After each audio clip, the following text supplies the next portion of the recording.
सभी। मैं हूं Girish Garg, welcome to the channel. आज की वीडियो में हम देखेंगे बेसिक्स ऑफ कंप्यूटर आर्किटेक्चर। किसी भी टॉपिक को एडवांस लेवल पे समझने के लिए हमें उसका बेस क्लियर होना बहुत जरूरी है। इसीलिए कुछ वीडियोस के अंदर हम अपना बेस क्लियर करेंगे कंप्यूटर सिस्टम के लिए। आई होप कि कंप्यूटर सिस्टम हम सभी ने देखे हैं। Desktop system, laptop system, mobile devices हम सभी ने देखे हैं। अभी मैं मोबाइल डिवाइसेस को भी कंप्यूटर सिस्टम की कैटेगरी में क्यों रख रहा हूँ? इसके लिए हमें कंप्यूटर सिस्टम की डेफिनेशन पता होनी चाहिए। वो सभी इलेक्ट्रॉनिक डिवाइसेस जो कुछ इनपुट ले रही हैं, उन पे हम कुछ प्रोसेसिंग हो रही है और फिर कुछ आउटपुट हमें डिस्प्ले कर रही है वो, तो उन सभी डिवाइसेस को कंप्यूटर सिस्टम की कैटेगरी में रखा गया है। और ये सभी डिवाइसेस कुछ आर्किटेक्चर फॉलो करती हैं जो हमें ये बताता है कि इनकी इंटरनल वर्किंग, इनका इम्प्लीमेंटेशन कैसे है, उनकी हार्डवेयर कंपोनेंट को बताता है, उनके सॉफ्टवेयर कंपोनेंट को बताता है। आज की वीडियो में हम हार्डवेयर आर्किटेक्चर को देखेंगे। उस हार्डवेयर आर्किटेक्चर में कुछ कंपोनेंट्स होते हैं जिनको हम समझेंगे डायग्राम से। हार्डवेयर आर्किटेक्चर के अंदर इनपुट आउटपुट डिवाइसेस होती हैं, मेमोरी यूनिट होता है और एक कंट्रोल प्रोसेसिंग यूनिट होता है, सीपीयू प्रोसेसिंग यूनिट बेसिकली। उस सीपीयू प्रोसेसिंग यूनिट के अंदर रजिस्टर्स होते हैं, एएलयू होते हैं और टाइमिंग एंड सीओ। इन सभी के बारे में हम डिटेल में भी समझेंगे। रजिस्टर्स क्या करते हैं? कोई भी प्रोसेस, इस पूरी वर्किंग को हम रियल लाइफ एग्जांपल से समझ सकते हैं। एक कैलकुलेटर का एग्जांपल लेते हैं हम लोग कि हमने 2+3 करना है। बेसिकली हमें कंप्यूटर सिस्टम को इनपुट देना होगा 2+3। वो वर्किंग जो रहेगी वो इनपुट डिवाइसेस की रहेगी। वो हमने इनपुट दिया 2+3। सबसे पहले 2+3 का इंस्ट्रक्शन आएगा कंट्रोल प्रोसेसिंग यूनिट के पास थ्रू इनपुट डिवाइसेस और वो कम्युनिकेट करेगा थ्रू सिस्टम बसेस। अब सिस्टम बसेस के पास वो जाकर स्टोर होगा रजिस्टर्स के अंदर। एट एएलयू क्या करेगा? उसकी प्रोसेसिंग करेगा। बेसिकली जो लॉजिक इंप्लीमेंटेशन है वो करेगा 2+3 एएलयू। टाइमिंग एंड सीयू का काम होता है मल्टी प्रोसेसिंग और मल्टी प्रोग्रामिंग के लिए। हमने देखा है हम कंप्यूटर सिस्टम पे एक समय पे कुछ 2 काम भी कर सकते हैं, 3 काम भी कर सकते हैं। हम एक साथ गाने भी सुन रहे हैं, हम एक साथ पेंट भी कर रहे हैं, हम एक साथ फाइल भी बना रहे हैं। तो वो सभी वर्किंग को जो हैंडल करता है वो करता है टाइमिंग एंड सीयू।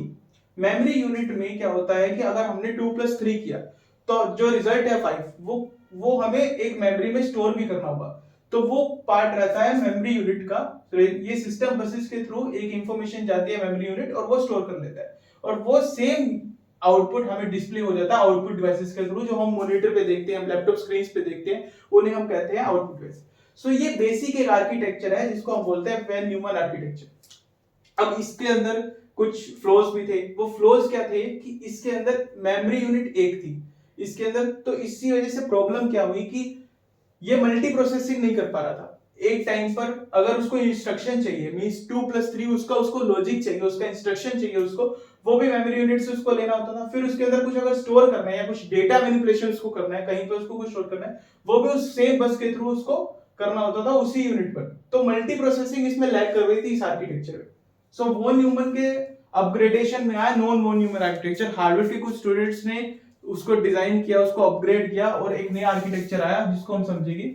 उस आर्किटेक्चर में क्या हुआ कि डेटा स्टोरेज और इंस्ट्रक्शन सेट्स के लिए इंस्ट्रक्शन सेट को अलग कंपोनेंट्स में डिवाइड कर दिया। उससे क्या हुआ कि अगर प्रोसेसर को इंस्ट्रक्शन सेट एग्जीक्यूट करना है तो वो इस बस के थ्रू करेगा, अलग से एक कंपोनेंट दे दिया।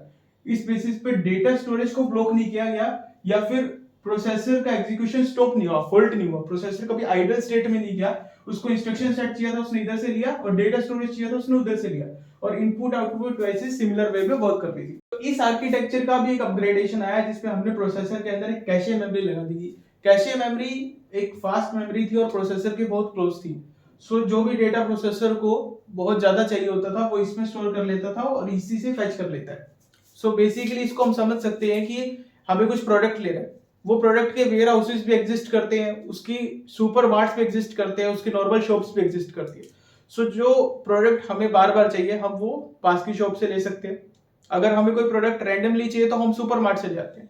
अगर हमें कोई प्रोडक्ट बल्क में चाहिए तो हम वेयर हाउसेस से उसको ऑर्डर कर लेते हैं। ये सब थे basic architecture of computer system. अब इस आर्किटेक्चर को हम अलग अलग वे में क्लासिफाई करते हैं जो नेक्स्ट वीडियो में पढ़ेंगे।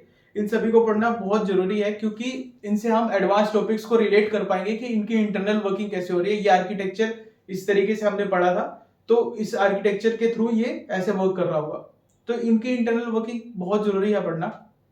आई होप कि आपको ये वीडियो पसंद आई हो। Please like this video and subscribe the channel.